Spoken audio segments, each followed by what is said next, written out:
The list continues. I'm back for my top 100 games of all time. 80 to 71 today, folks.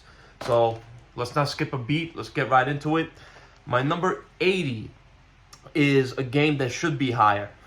Again, the reason that it's not higher is because it's very hard to table. But like some other games, there are awesome apps out there that you can play them on. There's a really good version on Steam for this game that helps out with the rules a lot because it is a little bit of a rules-heavy game. But it's a card-driven game that is called Through the Ages. So this is a civilization game, a little complex one that you're building up your civilization from small to get something bigger. You're hiring more leaders, building up your military. You can attack your fellow opponents.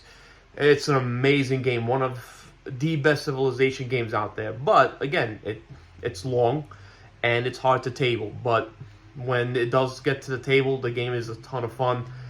Any board game I would prefer to play physically than any video game version or app version of it.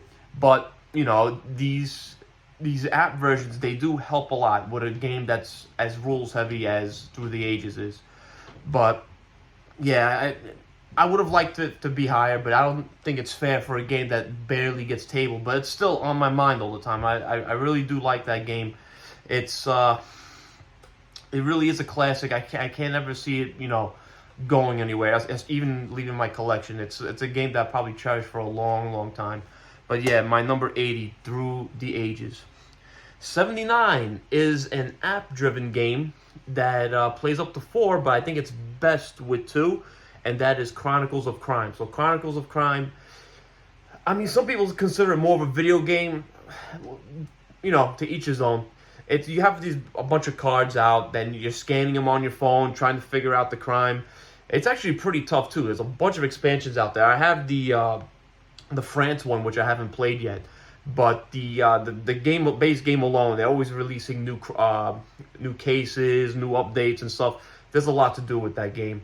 Fairly cheap. You could probably get it on Amazon for $20. It's a great couples game. My wife loves it a lot, and she's not even a gamer. But yeah, that's going to be my number 79, Chronicles of Crime. 78 is new to this list. I actually did a review for it a few months ago. This is a bluffing game. It looks like a casino-style game, but it's more of a bluffing card game. It's called Vabank. So now in Vabank, you have all these tables set out. You and your opponents are tossing your chips, your money out, and you're betting on each table. And you're placing these cards down that you can either gain more money or you can trap your opponent and steal their money. It's really a ton of fun. I mean, again, not for everybody. There's that little take that to it, but everyone that I've played with seems to enjoy it a lot. It plays up to 8, I think. I have the box right there. I believe it plays up to 8. Yeah, but it's a great little party game that everyone will have fun with. But that is my number 78, Vabank. We're moving right along. Already at number 77. 77 is a little Euro game, if you want to call it Euro. It's in a little box. But this game packs a punch, and that's Red Cathedral. So Red Cathedral is a game where you're trying to build up the St. Petersburg Basilica. What I really like about it is that it's got a little meanness to it. So as you're building the cathedral up, if you're building above your opponent and you build before your opponent, they actually get hurt by it. So there's that little bit of take that, but it's a game that really took me by surprise. And I know there's a little bit. It utilizes dice placement, and you're placing your dice to gain resources, do separate actions. I bought the expansion at. Would I buy that at PAX or did I get it at on Miniature Mart? I forgot, but I did pick up the expansion. I haven't played with the expansion yet, but Red Cathedral is a solid game that I think everybody should check out, even if you're not a fan of Euros or worker placements. Check out that little game. You could definitely pick it up at like a Barnes & Noble or something for like $30. It's not that expensive at all. So that's my number 77, Red Cathedral. 76 is a trick-taking game. Brian Boru of the High King of Ireland. So Brian Boru is an area-controlled trick-taking game that I actually enjoyed more than I thought I was going to. Again, it's not your traditional area control game where you're fighting other people and stuff, but you're each county in Ireland, you're trying to play different tricks and stuff, gaining control of that county. You're fighting off Vikings that come in and stuff. A really unique little trick taking game. There's some people that weren't crazy about it. It's definitely a type of game that I think people are either going to love or outright loathe it, because it's, again, you get, when people think of area control, you think it's going to be this this combat heavy game, when it's not. But it's a slick, nice little area control trick taking, especially if you like trick taking. I think a lot of people are going to enjoy this one too. I enjoy it a lot. That's why it is my number 76. Brian Boru. 75. Another hard game to that's pretty hard to table, and that's the reason why I took a big dip. It's this game right here. Star Wars in a Box. Star Wars Rebellion. Fantastic two-player game. I actually enjoy playing with 4 players. I like the whole team aspect, working together, seeing how you want to plan your future moves and stuff. It's a little cat and mouse game. The Empire's trying to go after the rebels. They have a secret base on a planet that the Empire doesn't know about. You're doing different missions, fighting in different planets and stuff. It's really a lot of fun. Again, it's rules heavy, and it's a little harder to table, especially with a 2-player game. You gotta have somebody that is familiar with that game, or else you're gonna be sitting there all day. I remember our first game we played with, it was 4 of us, 2 versus 2. It took us like 5 hours. So it can go pretty long, and there were people that weren't a fan of it at all because of how long it took. But it's still a fantastic game. I haven't gotten the expansion for it. I heard the expansion makes it even better.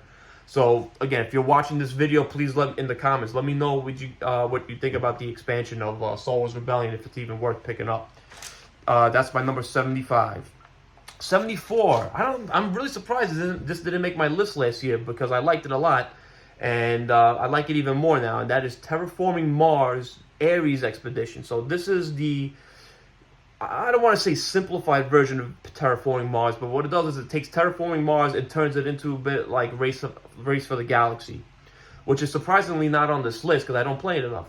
But Ares Expedition makes it similar to Race for the Galaxy, as in everybody plays a card, an action card, and everyone can follow it if they want. And again, you're placing the tiles, building up Mars a bit. It's not as some people say it replaces Terraforming Mars. I don't think it replaces it at all. I think you can own both games.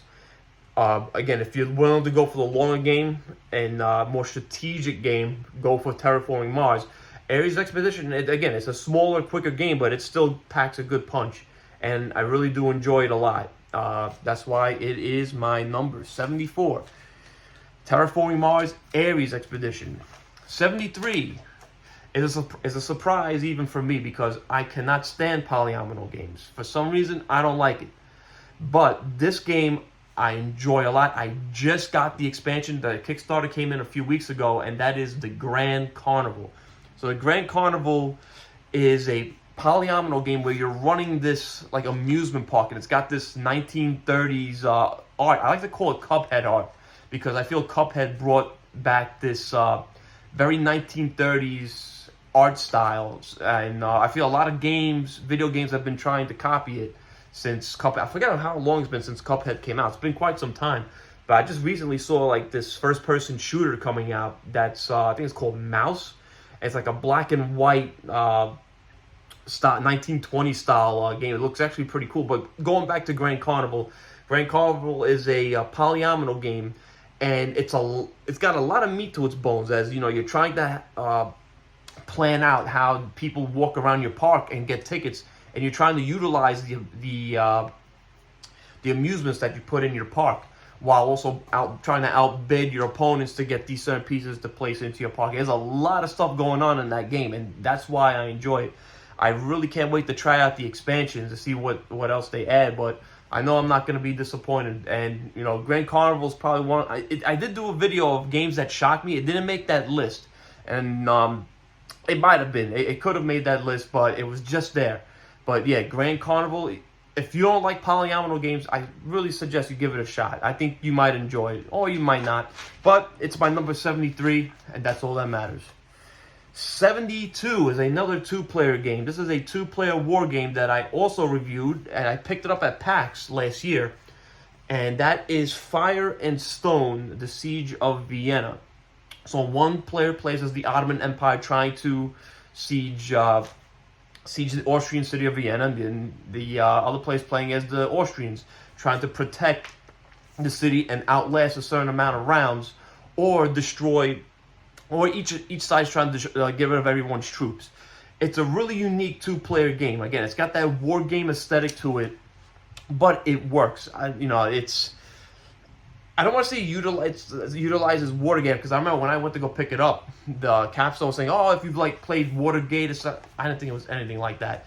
So what you're doing is you're playing these cards, and again, these cards can be used in different ways. You're building up these blockades around the city. You're bombarding, attacking the other players, and you have these troop cards, so that when you have a bombardment or when you attack the other player, it's kind of almost like a bluff. Like you're trying to bid how many troops you want to use to attack your opponent, and sometimes it can be beneficial. Sometimes it cannot work in your way, and it's got a nice, unique little combat system. And yeah, I'm surprised I'm not seeing it on more people's lists. I wish it would get a little bit more attention, especially if you're a war gamer or a history buff like myself. I think a lot of people are going to enjoy that game. Fire and Stone, Siege of Vienna. I think it was. Forgot which year it was, 1683. That's it. So that's my number 72. And now we're at number 71, which is another app assisted game, and that is the Search for Planet X. Now, I know they just came out with a new one called Search for Lost Species. I think I'll stick with the space theme. I like that a lot more. I think from what I heard, it's essentially the same game. But yeah, you're using this app, and it's a deduction game. You're trying to find the Planet X, or like some people like to say, Nibiru, or whatever. And you're utilizing the app. You're trying to figure out, is it next to a cloud, next to an asteroid, and it's got some pretty nice components. But it's a game that I really, really enjoy a lot. I think it took a little bit of a dip this year. I'm not sure. I forgot which where I had it last year. But yeah, the Search for Planet X, a really great hidden deduction game, similar to games like Cryptid. Again, if you want to say Lost Species, I think they're essentially the same game from what I've been told. So either get that one, it gets Planet X, or if you're more for the nature theme, get the Search for Lost Species. But they're both two really good games. If you don't mind using the app most of the time, but. Yeah, so we're almost there, guys. Next is going to be 70 to, excuse me, 70 to 61. I can feel it. I can smell the finish line already. Thanks for watching. Please like and subscribe. Help this little channel grow. If you have any questions, leave them in the comment section. I always answer. Yeah, so let me know what you think about the list. Start a little conversation in the comment section if you want. So yeah, that's going to do it for today, guys. Stay tuned for the next one. Have a good one.